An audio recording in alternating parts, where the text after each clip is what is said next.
Hello, everybody, and welcome to our weekly class. And today we have a very exciting topic on foreclosures.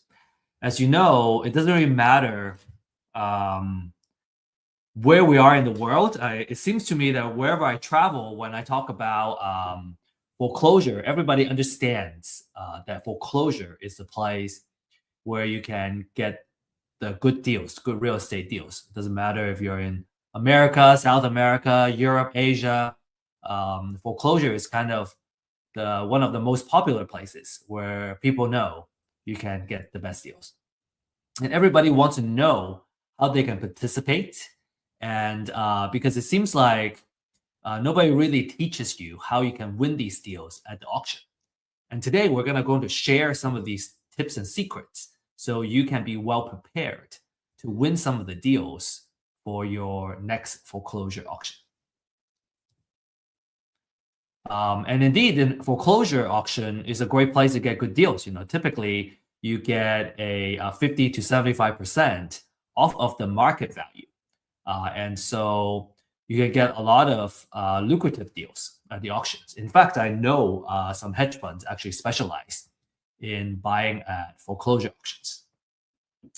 And when you're buying at 50 to 75% of market value, you are already in the money, right? It's what we call you're in the money when you buy the property. So you stand to make a good profit. Now let's take a look at this video that I took recently at a foreclosure auction just a few months ago. And just without, kind of really going into details of what's going on, let's just watch the video and let's see what you can get out.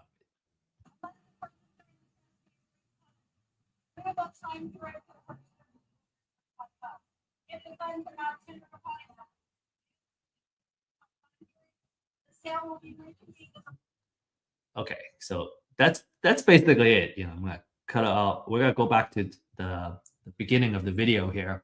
Now, on the surface level, right? This is what's going on. Number one, it's quite loud and it's hard to hear the person that's talking, this lady.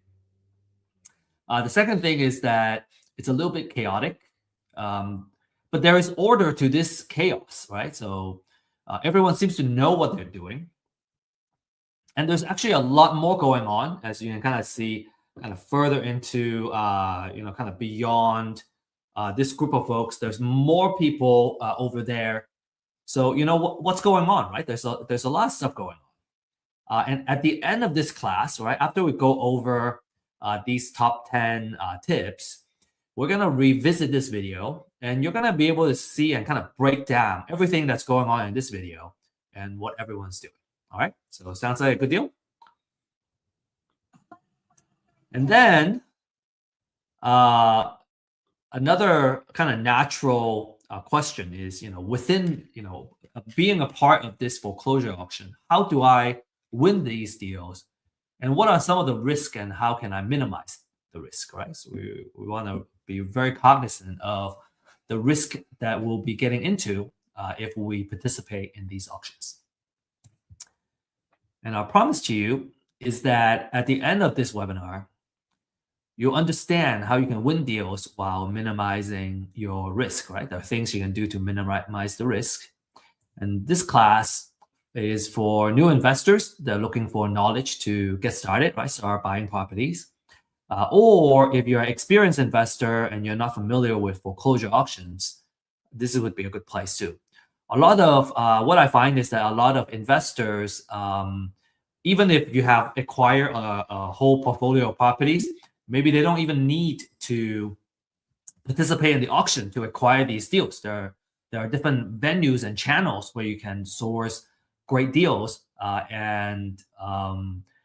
If you want to add the foreclosure as one of the channels where you can source deals, this is certainly one place where you can gain that knowledge. From an exit strategy standpoint, all right, it's good for wholesale, fix and flip, or buy and hold at a big discount.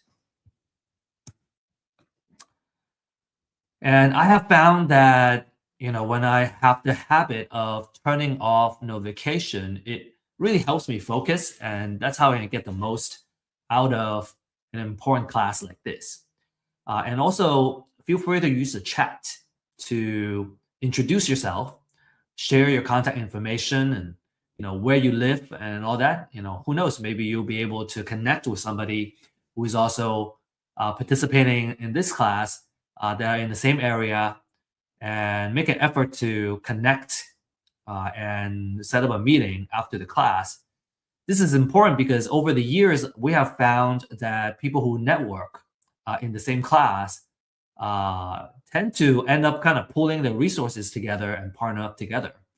Either partner up on a deal together or helping each other in their businesses. So make sure you really take advantage of everything that this class has to offer, all the tools that are in front of you. Be present and make the most out of it. Make quality connections. And disclaimer: this class is for education purposes only, and we don't offer investment, financial, or legal advice. Just some quick words about myself as a speaker, and I'm an executive partner of Real Estate IQ. And over the years of building the company, I have acquired, kind of picked up a lot of skill sets, such as marketing and using data to come up with intelligence augmentation, and so on and so forth. So if any of these kind of topics is interesting to you, I'm very passionate about talking about some of these. And my background is in science and engineering, so a very technical background. And I was always interested in real estate, and I was very intrigued initially about the passive nature of being a landlord. Now, if you're a landlord, you may argue, "Oh, well, I have tenants and toilets. There's a lot of things I gotta worry about. It's not a fully passive role." But at the same time, when you are a landlord and you got an asset that's producing and making money for you, it's real estate as an asset is making money even when you're sleeping. And that's even also before I learned about the wealth building techniques in real estate, which makes it even more attractive as a kind of vehicle to not just make money, but to also build wealth. And so, really awesome, I guess, place for us to be here and learn about real estate investments and how we can kind of build generational wealth for our family, right?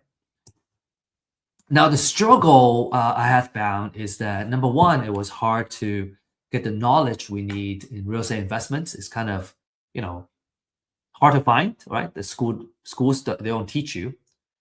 And then it's also hard to find the good information and data for us to do the outreach and find the deals. And then third is that it was difficult to connect with the right mentors and entrepreneurs to help us grow our business. And so those are the three main struggles we saw. And that's why we established Real Estate IQ, really to solve these problems. One is to offer webinars and classes to offer the knowledge. We really believe that education is the ultimate equalizer, and that's what empowers us to kind of rise up to the level that we aspire to be in. And we also offer distressed seller data to help you find and win the deals. And finally, we offer mentorship and a deal makers community, right? Basically a support system that you need in order to succeed. I find it very difficult myself to do deals by myself. Just when I was starting out, it's very hard to know everything that we need to know to kind of participate in a deal and expect to do very well. I find it much more comfortable to work with someone who already has the experience, and then we are kind of either sharing resources or I bring something to the table, and we kind of achieve that success together. I find it a lot easier. Now, without further ado, we're going to go straight into now the content that we have prepared for you. So we're gonna kind of really get started and talk about these 10 deal winning tips. Okay. So first of all, there are two types of foreclosures. You may have heard about the bank foreclosure. Bank foreclosure is when the owner owes the bank money, not able to afford a mortgage, for example. And then the other one is the tax foreclosure, in which case the owner owes the government taxes, and the government has the right after an amount of time to then put the house in a tax foreclosure. And there's some nuances. We're going to go into that a little bit. Now, each county is a little bit different when it comes to where the foreclosure takes place. So where and when the foreclosure takes place. So make sure you do your research. In Texas, for example, foreclosure auctions take place on the first Tuesday of every month. And we call it Super Tuesday or the Tuesday auction. If you're in Florida, it's auctioned on a weekly basis as another example. So make sure you do your research on your local county. And let's talk about the bank foreclosures, right? Bank foreclosures happen when an owner stops paying their mortgage. And the lender, in most cases, it's the bank, right? Or it's a note servicer or note holder can reinforce the lien on the house to recover the loan balance. And the implication for investors is that you usually get clean title, except for unpaid property taxes or municipal liens, and there's little or no redemption period for the owner. Okay, obviously it varies by state, so you want to research kind of the redemption rules of your state. But in general, little to no redemption period. And then we're going to talk a little bit about tax foreclosures, but we're going to mainly focus on the bank foreclosures. Okay, tax foreclosures can get a little more complicated. This happens usually, it's triggered by unpaid property taxes, and usually they're like 2 to 3 years delinquent to kind of trigger that. And the government will force a sale, and it could be different parts of the government. It could be the county, right?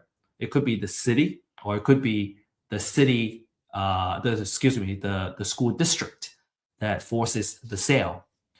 And as an investor, let's say you win, you win the bid, you don't get immediate ownership on the house. The original owner can reclaim the property, what we call within that redemption period, and that redemption period, again, also varies by state. So you want to, depending on what state you are participating in this, you want to do your thorough research. But within that redemption period, the owner can reclaim it by paying the purchase price and taxes and the penalty. So if you own that lien on this tax foreclosure, you make a little bit of return if the owner decides to reclaim the property. So you still make some money. But if you're mainly focused on acquiring a property for investment purposes, then you typically don't want to renovate the house until after the redemption period. So you want to be careful of that. Essentially, you're buying a redeemable deed and not the final title during the tax foreclosure. So pay a lot of attention to the redemption period when you participate in the tax foreclosures. And we prepared a side-by-side comparison between bank foreclosures and tax foreclosures. And you can take a look at, maybe take a screenshot of this slide. Now, for the purpose of this class, we're going to focus more on the bank foreclosures because the title side is a little bit easier. And most folks are more familiar with bank foreclosures and they're more interested in bank foreclosures. Tax foreclosure is more or less a specialty within the real estate investment world. And if you're interested in tax foreclosures, it can be very lucrative as well. In fact, I I know some folks have done very well with tax foreclosures. And if you're really interested in that, I suggest that you seek out the right classes and education to really go deep in that before you really start participating in these tax foreclosures. Right? Really know what you're getting into, understand all that, understand the risk and the process and the know-how, right, before you jump into it. Anyway, bank foreclosure is what we're going to focus on here. Now, the second tip is that in order to bid, you need to first register as a bidder. Okay, so you don't just show up and then you go, oh, I'm gonna bid on the house on the property on the house. You need to register first, okay, in order to bid. Some of you may know of auction.com or some other auction websites. Okay, so in order to, some of the houses either they are go into the auction at physically or kind of in person at the county area, county courthouse, or they are being auctioned off online as well. So auction.com, for example, or you maybe Xome, XOME.com is another example. For auction.com, in order to register as a bidder, you would need to transfer $1,000 first. And that $1,000 is refundable, but you need to kind of show that you are, I guess you got to put some money in the game in order to participate in the bidding. Okay, next, let's talk about the foreclosure process, right? And here we're going to focus more on, like I said, on the bank foreclosure process. So for the bank foreclosure process, the borrower becomes delinquent in terms of their mortgage payments.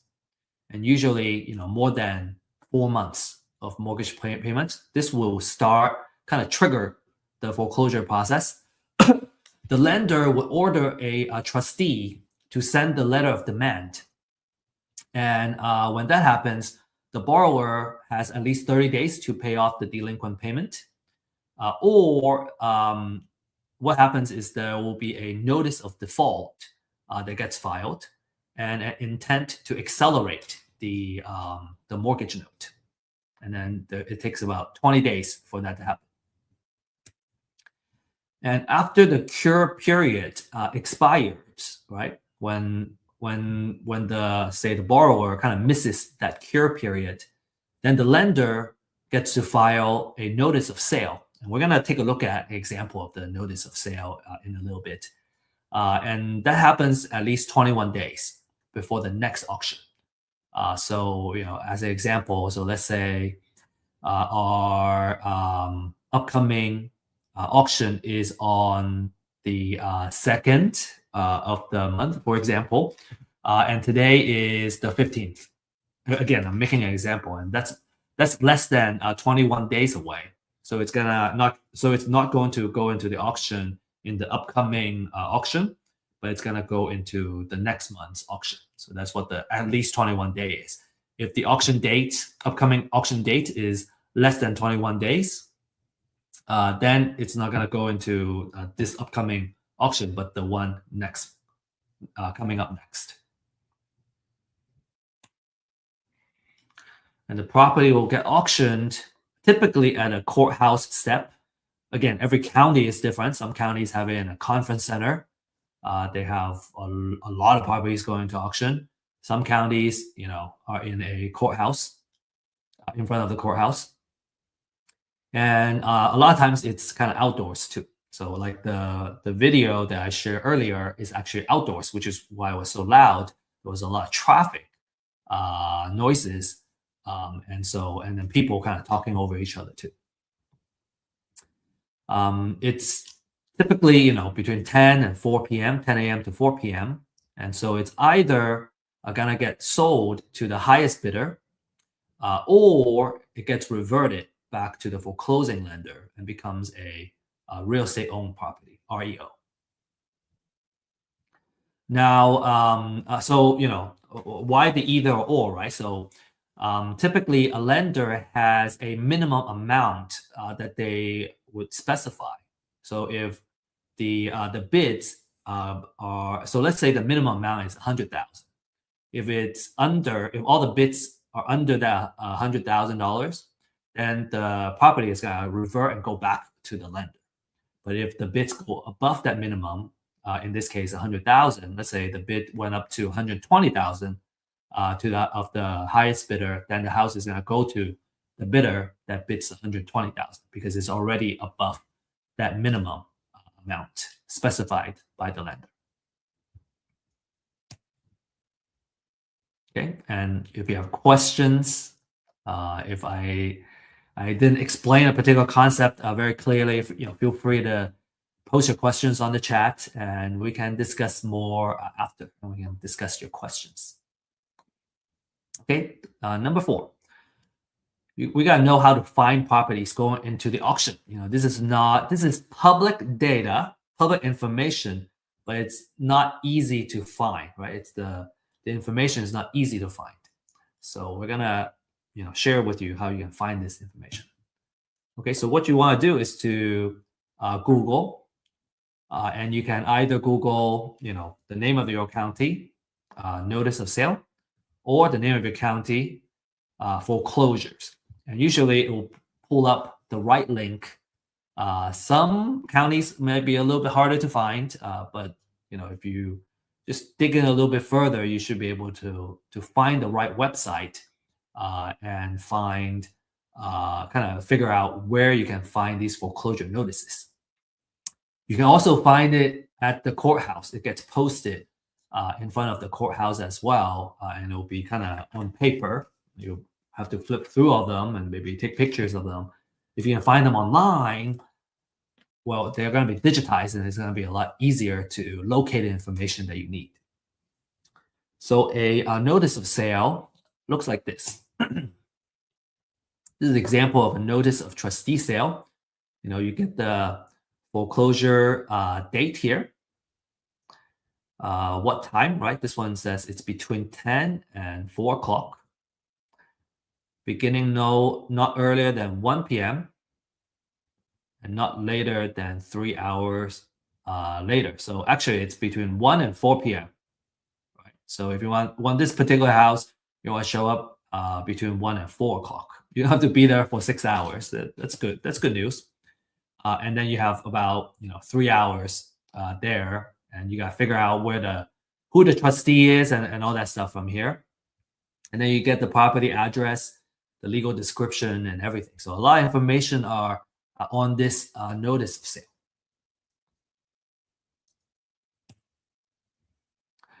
Now, if you're fortunate, if you're lucky, there may be companies in your local area that provide these foreclosure lists, right? They sell these. If that is the case, then the question is, should you pull the information yourself, or should you buy, right? Do we DIY or do we buy? Here are the kind of average monthly filings in different metro area. And if you're in a metro that are not listed here, we can cover those as well. We have a service called customized lease binding services that we go into the metro that you request, and we can pull this information for you. We can mine this information. Now, as you can see, we're talking about hundreds at least, right? For a lot of these metro area, up to 1,000, couple thousand for the bigger metro. And so there are so many filings that it's usually not recommended to do it by yourself. It just takes too much work. It takes too much time. As an entrepreneur, I would say if I spend a lot of my time mining the information, then it's taking my time away from doing the actual due diligence and kind of figuring out what the right amount it is that I need to bid on the property, which is a better kind of use of my time. All of doing this is kind of, low value labor work. It's much easier to outsource it. I have learned how to do it myself, just so I know how the work gets done, and I appreciate, the people that are doing the work, and I can kind of know how well the work is done. But after I learn how it's done, I usually don't do it because it's such a low value work. Like if I'm gonna spend 1 or 2 hours every day on this particular effort, man, I'm gonna end up doing all that, just researching and getting the information. Well, it doesn't really get me to point B, which is being able to bid on the property. So it's much easier for me to hire somebody to do all this research, and then I can do the actual intelligent work, which is the due diligence and the research it requires to come up with the right offer and the maximum bid that I would bid on any property, so I don't lose money. Okay, I hope that makes sense. Okay, make sure you focus your time on high value activities. Some examples of high value activity is lead generation, marketing, due diligence, contacting distressed sellers, for example. So here are some key elements, right? Speaking of purchasing, if we're gonna buy a list, like what does a quality list look like? So these are a couple of quality information. From a property information standpoint, you want to know who you want to really important is to know the trustee who's gonna be auctioning off the property. Actually, I'm gonna be sharing that as one of the tips later on. Right? You want to know the trustee. And then you want to know the property information, right? Sometimes having the address. What's weird with these foreclosure filings is that not every property's address is on the filing. Sometimes it's just a legal description. So you have to go and research and figure out what the address is and what the zip code is. Sometimes I want to only focus on a particular zip code or a particular city because that's the area that I want to focus on purchasing deals on. And it's much easier if that work is already done, and then I just focus on the filtering, right? And focusing my attention on the deals that I want to bid on. Subdivision, legal description, and the characteristic of the property, like bedroom, bathroom, square footage. And then some of this financial information is interesting too, because it kind of gives you the insight on the property and what's going on with it. As an example, if the house was recently purchased and they still have a very high unpaid balance, I would know that the lender typically would be unwilling to take a loss and accept a low bid. And so typically they would want to they are willing to take a loss, but not a huge loss. Versus if a house has been, I guess, if a mortgage has been kind of performing for the past, let's say 10, 15 years, and there has been a lot of equity that has built up, number one. And number two, the borrower has been paying quite a bit of interest. That gives the lender more room, more margin to have a lower minimum bid amount, as an example. So some of this financial information is useful. Okay. Number 5, let's talk about our exit strategies, and we're gonna just talk about the top 3 exit strategies, which is wholesale, fix and flip, and buy and hold. And depending on which exit strategy you have, you're gonna come up with a maximum allowable offer. So number 5 and 6 is kind of related, right? Based on your exit strategy, you're gonna have your maximum allowable offer that you can bid for each property. And we're going to talk about buy and hold first. Okay, so let me share an example. Some of you may have seen this slide before. We shared this as an example in couple of our classes to really home in on the buy and hold strategy. So for buy and hold strategy, what we want to do is to follow the 1% rule of thumb.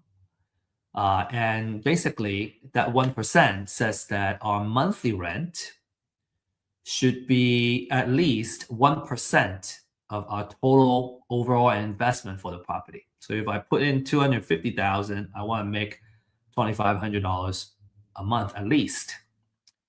Now, the way we do that is we want to come up with an estimated rent, and that's by doing a comparative market analysis, right? So I want to know in the area how much the rent is going for in that typical area. So let's say it's giving me $2,500 a month right now. That means the most I would invest in the property is $250,000 to fit that 1%. Okay, so I kind of back myself into this. And in this example, if the repair budget, right, how much it costs to kind of fix up the house is $20,000, then the most I would offer is $230,000 because I got buy it for $230,000. I have to add $20,000 to fix up the house. The total out of pocket is $250,000, or total investment is $250,000, and then it's covered by the 1% rule, right? $2,500 rent. You may have a question about wholesale fee. We're going to talk about it when we talk about wholesale, but this is what the number will look like. Now, in the next slide, we're going to go over this, why this 1%, right? Why that 2,500? So as an example, the 2,500 will cover mortgage, property taxes, insurance, if there's HOA, and obviously there's always some level of maintenance on the house. And so after you subtract all that, you can earn a decent monthly cash flow, right? So that's how much you earn as how much cash you collect as a landlord. So what's really cool is that as a landlord, this is one house, right? This is how much I'll cash flow from one house. If I have 10 of these, then I'll make $5,750 a month, which is roughly $69,000 a year. If I have 20 houses, then I'll make $138,000 a year. And that's a pretty good way to kind of make money by just letting an asset, right, producing for you. And I think that's all I'm going to talk about for this. Just a very last comment is that for buy and hold is a wealth generator. You got a couple of things working for you. You got cash flow, which I just shared, right? From a monthly rent, I get a cash flow. I also get appreciation, which hedges us against inflation. So two types of appreciation. One is a natural appreciation. That's kind of inflation, right? And then a forced appreciation means that I'm fixing up the house to improve the value of the property. So that's what forced appreciation means. We also get tax savings from depreciation, mortgage interest and operating expenses. And then we also get to pay down the loan every month. So we're building up equity. So 4 things kind of working for you to build that wealth.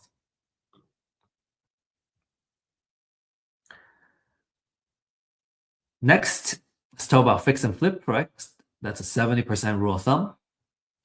And let's talk about how to apply it to fix and flip deals. So in this example, let's say the after repair value is 500,000. So what that is I gotta run a comparative market analysis, right? Which is figuring out how much the houses around me are selling for in their kind of pristine condition. And let's say in this case, all these houses are telling me that you can sell it for 500,000. Then we do the 70% rule, multiply this by 70%, then we get 350,000. And then if we subtract the repair budget, then we get our distress offer. So again, to kind of go back from the bottom up is that we buy at 280,000, we put $70,000 in it, so the total amount invested is 350,000. Then that's the 70% of what the after repair value is.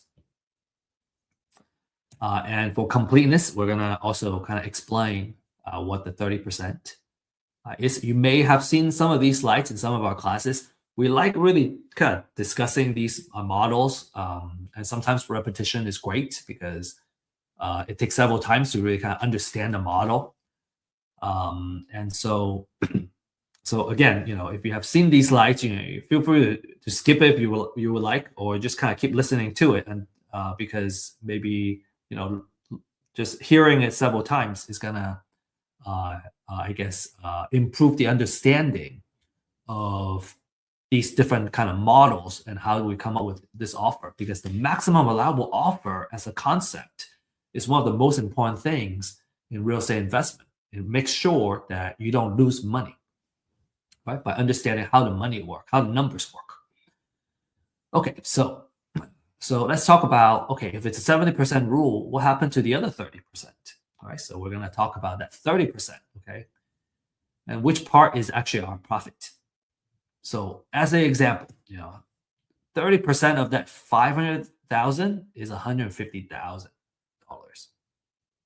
Now there are closing costs. When we're fixing up the house, we have holding cost and maintenance, right? There is utility fees, right? Utility bills. You have there's a HOA. You gotta pay HOA. You gotta pay taxes. So all kinds of money that you gotta pay to hold the property. And then closing costs includes agent commission and title insurance. Another holding cost is home insurance while you're holding the property. And then you have financial costs, right? So usually when you're buying a property for fix and flip, you are leveraging. You use some kind of hard money or private money leverage. And because of that, it's a short-term loan that has a relatively higher interest that allows you to get financing without the stringent requirements from the bank. So you can leverage someone else's money to make money. And a lot of folks are very glad to kind of pay for this additional financial cost because you get to kind of leverage someone else's money to make this profit. And if you run the math, you see that a certain amount of leverage actually makes sense for those that kind of embrace debt and embrace good debt to produce profits. So without diving too much into it, let's say you get financing from a hard money lender or private money lender to do the fix. Well, you have to pay the interest and on the money that you borrow, and also the fees that you incur. And so let's say you subtract all that. Well, you still make a good, $90,000, which is a very handsome profit. And that's a fantastic return for just one project, right? So imagine doing 2 projects or 4 projects a year. Fix and flip as a business can be very lucrative. And last but not least, I want to talk about the wholesale model. And what you do is you're buying the house at a low enough price to sell it to other investors. So you either sell it to a buy and hold investor, or you sell it to a fix and flip investor. And in the 2 scenarios, right? Let's say I want to sell it to a buy and hold investor. Well, in the previous example for buy and hold, I need to add my wholesale fee here before I put in the offer. So typically, we say about $10,000 on average of wholesale fees is a good number to make. So let's say I want to make $10,000, then I put it in here, and instead of offering $230,000, I offer $220,000. So if I'm acquiring it at the foreclosure auction, and I want to make my wholesale fee the maximum I would bid on is 220,000. And if I can win the house for say less than that, right? Let's say I won the bid at 200,000. Well, I can charge as much as $30,000 in wholesale fees and still be able to help the buy and hold investor make money. And that's a really cool place to be. Right? You don't you don't necessarily make 10,000. Maybe you can unlock a way to make $30,000 for the deal, $100,000 for the deal, depending on the deal. And if you sell it to a fix and flip investor, then you use the same kind of structure for that formula. You use the 70% formula, and let's say in this case I want to make $20,000 in my wholesale fee. Well, then in that case, the maximum I would bid is 260,000. Or again, if I won this deal at 200,000, well, then I can make a wholesale fee of $80,000, and the fix and flip investor can still profit, and they don't mind. They will still appreciate a good deal. And so as a wholesaler, you can see that you might be able to kind of make a lot of money on one deal if you acquire it at a low enough price. Cool. I hope that makes sense. Again, if you have questions, feel free to ask questions. And we have weekly office hours that you can join if you prefer like a one-on-one kind of let's go over the actual numbers. Now, another thing I want to kind of share with you is that these numbers are kind of idealized numbers, right? In real life, it's not that pretty and all well-rounded. And there are some fees here and there, right? That changes the actual number. And so in a real life case, you may see that the numbers may look slightly different. And that's natural. We're just trying to kind of simplify the concept into something that's easy to understand. And in a real life case, based on the different kind of fees and what the situation is, what the interest rate currently is, and so on and so forth, the actual number is going to be different. But what I think these examples serve really well is that by understanding the 1% rule of thumb for buy and hold and the 70% rule of thumb for fix and flip, your 99.9% of the chance of the cases, you always make money, right? You won't lose money if you do the right things and you follow this formula.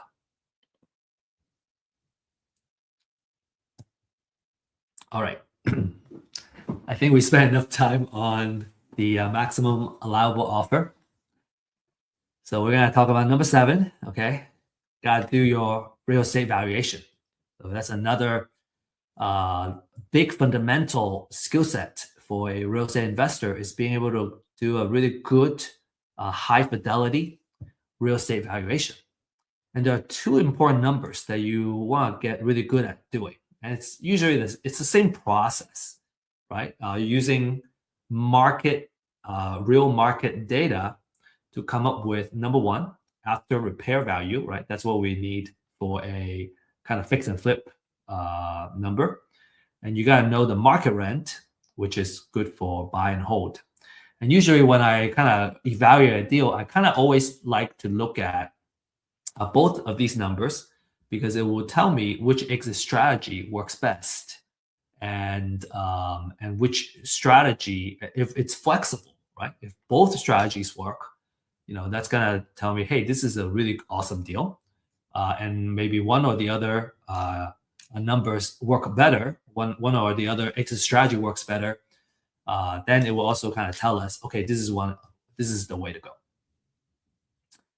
Another maybe a little more advanced items is that in addition to market rent, there's also short-term rental or like mid-term rental or co-living model, right? So you can potentially create more cash flow as a than a market rent. When we talk about market rent, we're looking at long-term rental, long-term rent. We're not going to talk about all these kind of short-term rental and potential higher cash flow scenario. In this case, really it's because when you're running a short-term rental, you're kind of running an accommodation, a hospitality business, and when you are doing long-term rental, you can very easily outsource it to a property manager, and you have really good occupancy usually, instead of a short-term rental. You have occupancy type of a situation or occupancy kind of factor they gotta factor in. So to kind of keep things a little more organized, right, we're gonna focus more on the long-term rental. And for real estate valuation, what's important is to run a comparative market analysis, or what we call a CMA. So looking at the market, right, all the comparables that are on the market, how much do they sell for? How much do they sell for? That's going to give me the ARV, after repair value. How much do they rent for? It's going to give me the market rent. And we're going to just talk a little bit briefly about best approaches to CMA. So best approaches to CMA is these couple of things to kind of set up the parameter, right, on which ones are comparable, right? The keyword is comparable for a CMA. You want to know, you want to look at the distance, right? How far? If it's too far away, maybe it's not a comp anymore. You want to look at recency. Recency is how recently the house was last sold. If it was sold 5 years ago, that's not really market value data anymore. You want it to be as close as possible. Ideally, the last 30 days, the last 90 days would be really good, because the real estate value and real estate prices is seasonal. So the more recent, the better, typically 90 days. You want to look at square footage, right? A small house, a cottage, and a big mansion, completely different type of valuation. A year built, right? Obviously a new house and a house that was built in 1920s, completely different material, age and all that stuff. So you want to be kind of similar. And then ideally you want the houses to be in the same subdivision, because they tend to be in built by the same or similar builders, and they're true comparables.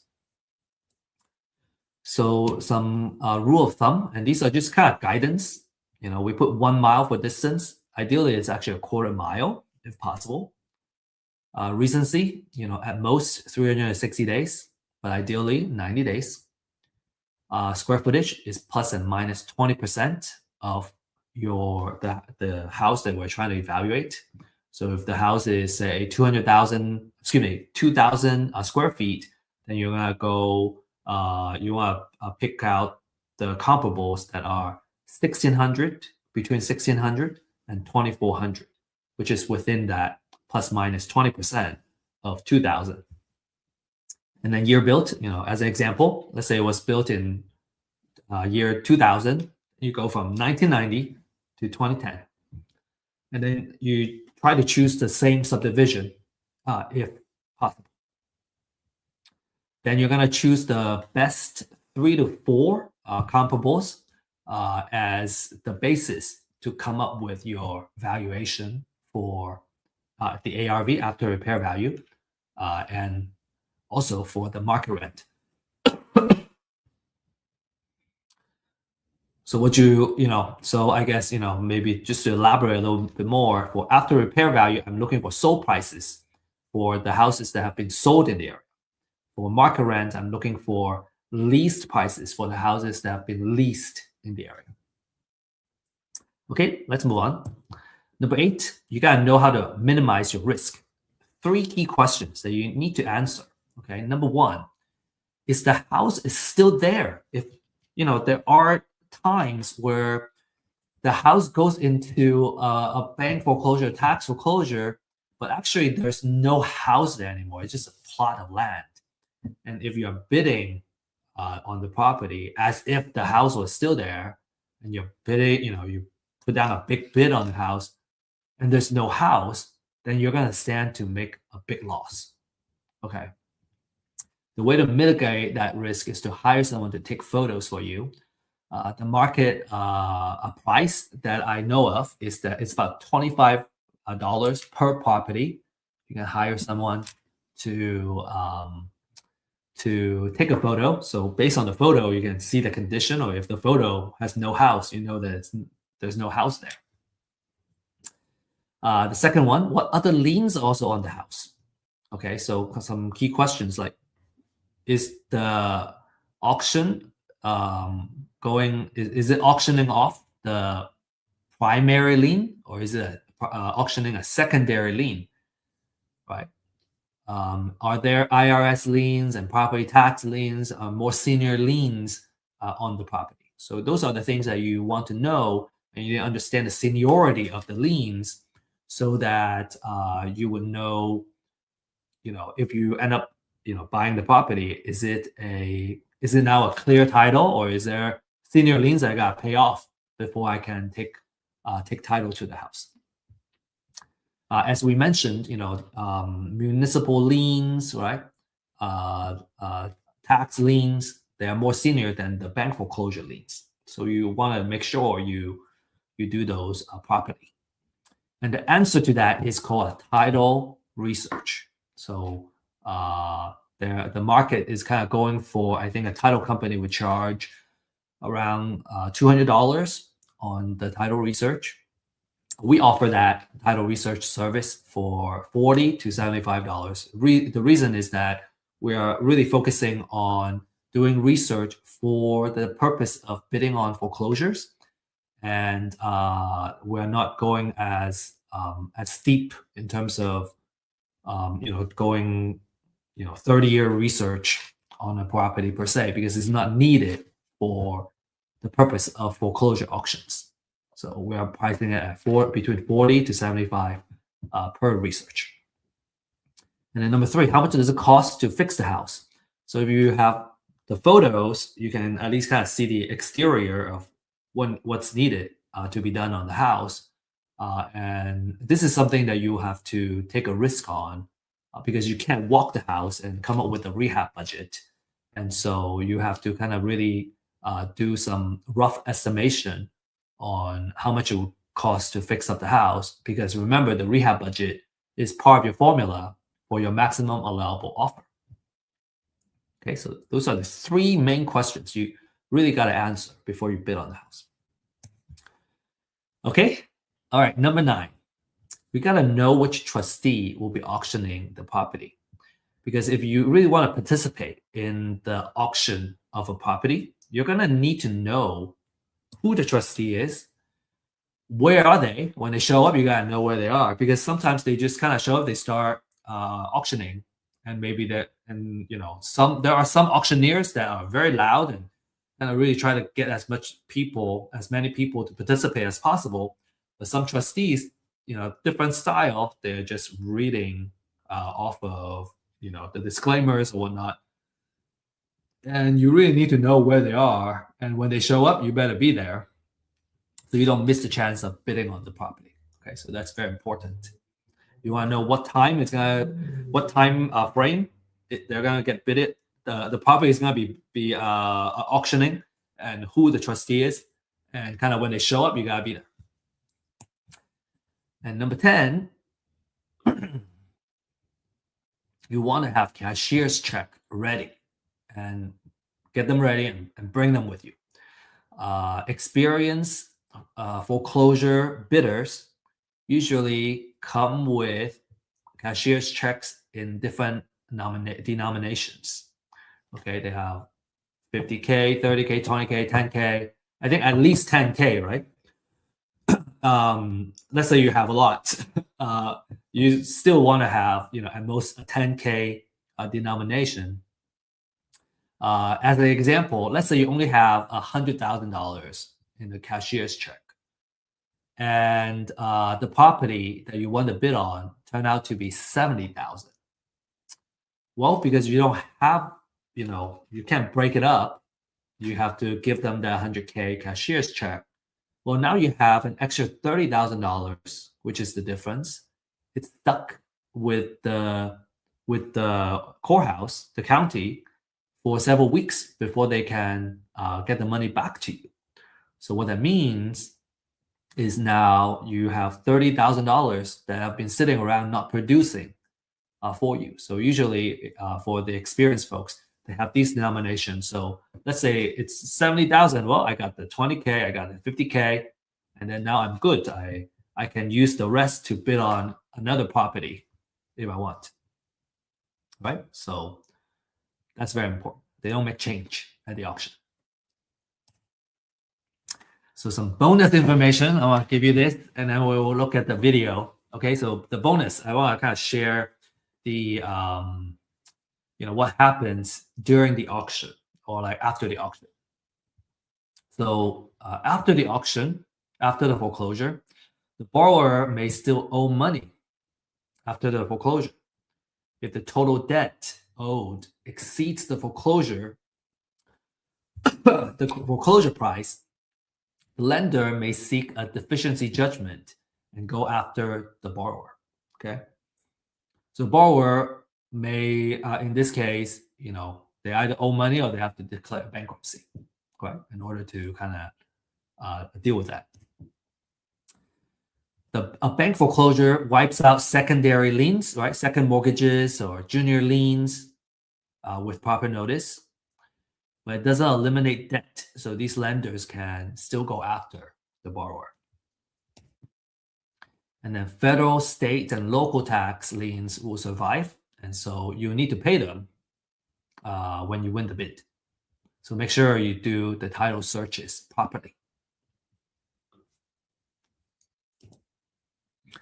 All right, so now let's play this video again. I got this this video back, and then we're gonna really talk about a little bit more nuance of what's going on. Okay, so it's just a 10-second video, I think.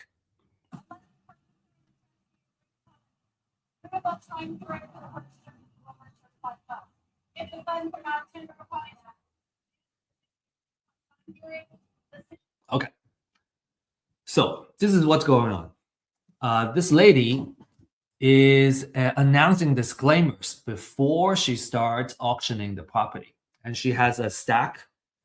She actually has, this I guess a binder with different properties that she's auctioning off, and she's gonna read it off one by one as we go, and then the folks that are sitting on the other side, they're the ones that are gonna bid on the property if it's the right property that they want to bid on. You have this gentleman, Ryan, my friend, has a laptop, right? And he has a spreadsheet here with all the properties that he already did research on, and he knows exactly which deals he's going to bid on because he already did all the due diligence and everything that he needed. This lady, I also spoke with her afterwards. She has a paper version, and then she has highlighters and everything, right? And she's striking off the properties and kind of notating them as the auction happens. And then there's other folks that are also participating. So people come prepared, right? They did their homework already. They brought their printout or laptop, and they know how much they're gonna bid on the property. All that work is already done before the auction. So they're only going to the auction to bid on the property and basically trying their best to win a property or two or more during the auction. And the auction happens at different spots. You got this one, this spot here. You got a service link auction that's happening over here. And then in the back, you have auction.com. So there are a couple of spots. And then, obviously you also have individual trustees that are just kind of standing there. And once they kind of get started, people will kind of crowd over and try to kind of hear the best they could and making sure that they don't miss on the property they want to bid on.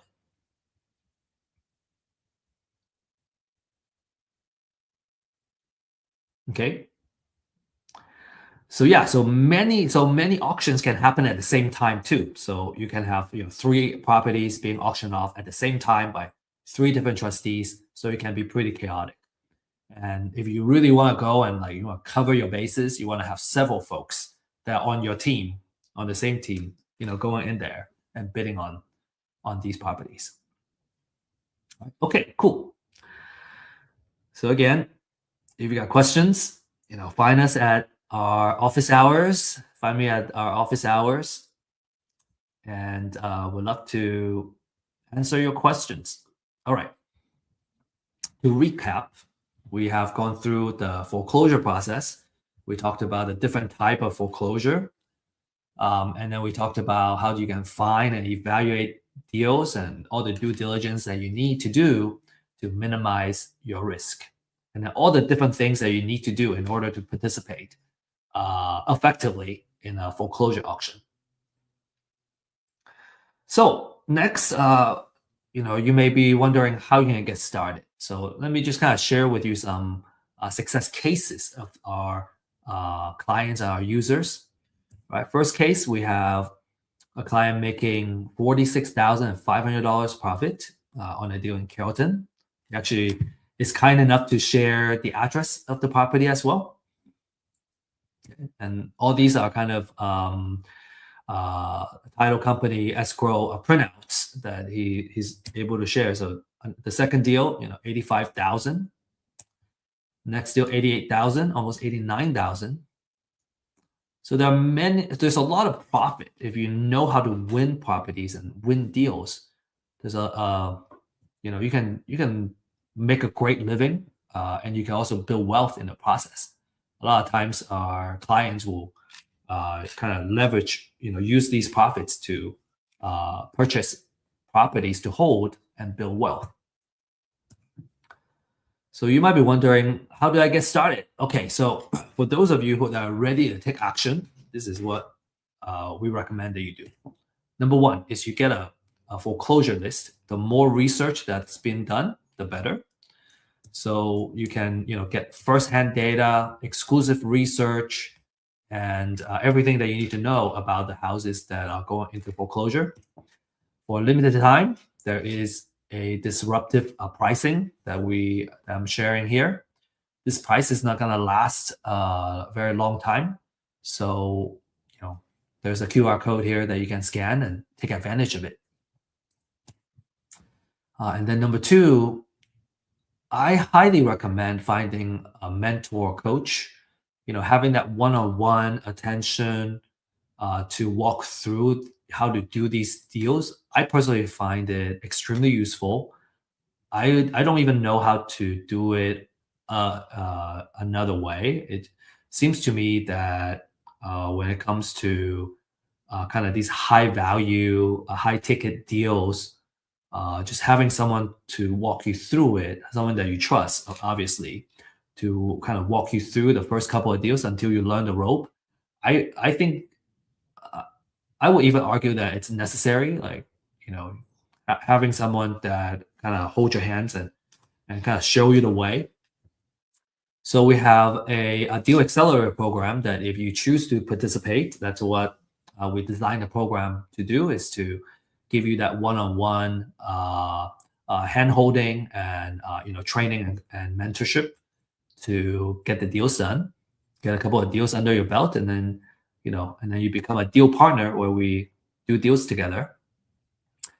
This program is more appropriate for those that have already been through a training and coaching program and need more one-on-one attention in order to make a deal happen. So just kind of keep that in mind. And then step number three, do your due diligence. Right, you gotta get photos, right? Do the comms, and learn how to do a rehab budget, and then also title research. And as I mentioned, we offer title research services to help you economically, do the searches on any property that you choose to, and at a much more affordable price than a title company, for example. And then finally, when you're ready, go to the foreclosure auction and join the fund, and we may see you there. Okay, before we end, share a couple more success stories here. Jordan, being a client for Real Estate IQ for in a month, he closed 2 deals and made $60,000. And Salvador, first deal, 30,000. And Ismail, consistently, getting deals and an average of 8,000 per deal, a total of 80,000 in the past 10 transactions. That's pretty good, right? Pretty good profit. So again, if you're ready to take action, you can scan this QR code to get started. Schedule a 30-minute in-depth consultation on what Real Estate IQ has to offer to help you find deals and win your first deal. And if you are not ready to kind of actively get started, but you want to continue to learn through seeing real cases and real deals, then you need to join our weekly Thursday program. This is at 11 a.m. Central Time. We kind of decided that was the best time because I think across the United States, doesn't matter what time zone you're in, that's a really good time to participate. This is a weekly live stream where we follow live deals that we're actively working on, right? We have a purpose of building a real estate portfolio in real life. And some of these deals we're actually offering to our community as well. But we're building this portfolio with a purpose of building wealth. And at first you can participate as an audience to kind of follow the deals and see how the deals are doing. We have about, I think, 10 deals right now that we're actively, in the process of working on or producing a cash flow. And one day, you're going to feel ready to actively participate. And you can either participate by bringing your own deal to our community, or you can work on the deals together with us as partners. So the deals is a big part of this live stream. We feel that by looking at real cases is where we learn the most and learn the fastest, right? Real cases instead of just talking about theory. And then we go over the market update that will impact the real estate investment world. For example, just recently we talked about a legislation change that's going to affect landlords, right? And that just became effective a week ago. And so, those are very helpful for investors that are actively doing business. And then we'll also share wealth building techniques and knowledge. So you can, leverage all this, right? The whole purpose of, real estate is using it to build our wealth and create generational wealth. And so we really hope that this Deal Makers live stream will continue to grow and really kind of bring great value to everybody that participate. And with that said, I want to say best of luck and happy investing. And if you have any questions, feel free to join our events and our office hours. Oh, I forgot to mention, we don't have a slide on the office hour. Our office hour is on Fridays at 9:30 a.m. Central Time. And you can find the link to join the office hours in usually our meetup groups or on our website. So just need to search for those. And if you have any questions, right, on any classes or actual deals, you need someone to kind of evaluate the deals for you, make sure it's a good deal. You need someone to come up with a recommendation of how much you offer on the lead that you're working on, for example. That's how you can leverage our office hours. All right. Now, with that said, I just want to end this session and thank you for joining us. And I hope to see you in our future classes soon.